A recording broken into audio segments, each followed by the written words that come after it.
अस्सलामुअलैकुम वीरो की हाल है। ठीक ठाक हो सब खरीद नाल। अज हैगा जी ईद का दिन माशाअल्लाह। तो ईद पढ़न लई जा रहे हैं।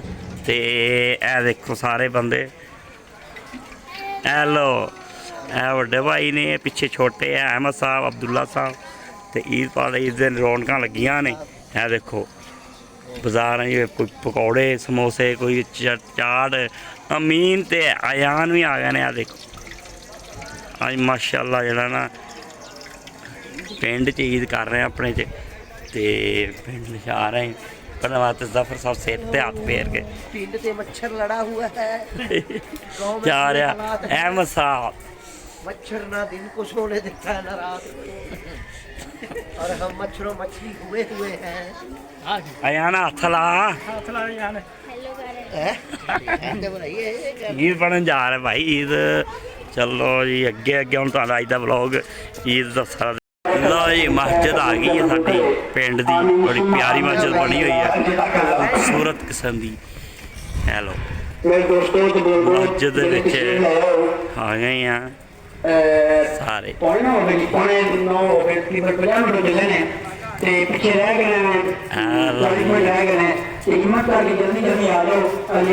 मस्जिद माशाअल्लाह हजे कोई लोग नहीं आए। मस्जिद पिंडा दे विच बड़ा लेट जरा मैं पढ़ते नहीं।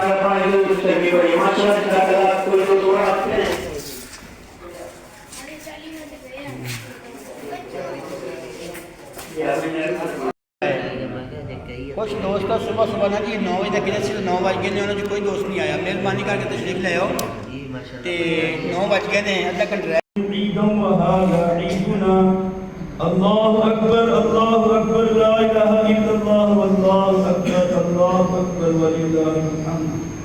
वक़ाल रसूलुल्लाह सल्लल्लाहु अलैहि वसल्लम फइज़ा काना यौम ईदिहिम यानी यौम फित्रिहिम वहाबिहिम मलाइकतहु क़ाल या मलाइकती मा जज़ाउ अजीरिन वफ़ा अमलुहु।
लो जी जानी साहब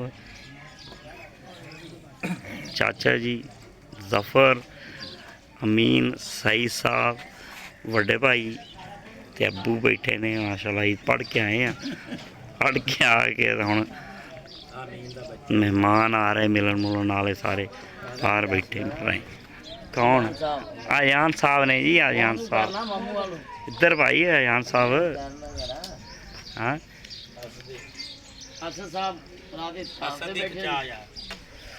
ਅਸਦ ਆ ਗਿਆ ਅਸਦ ਦੀ ਕਾਬ ਤੇ ਭਾਈ ਬੈਠਾ ਸੀਗਾ ਮਾਸ਼ਾਅੱਲਾ।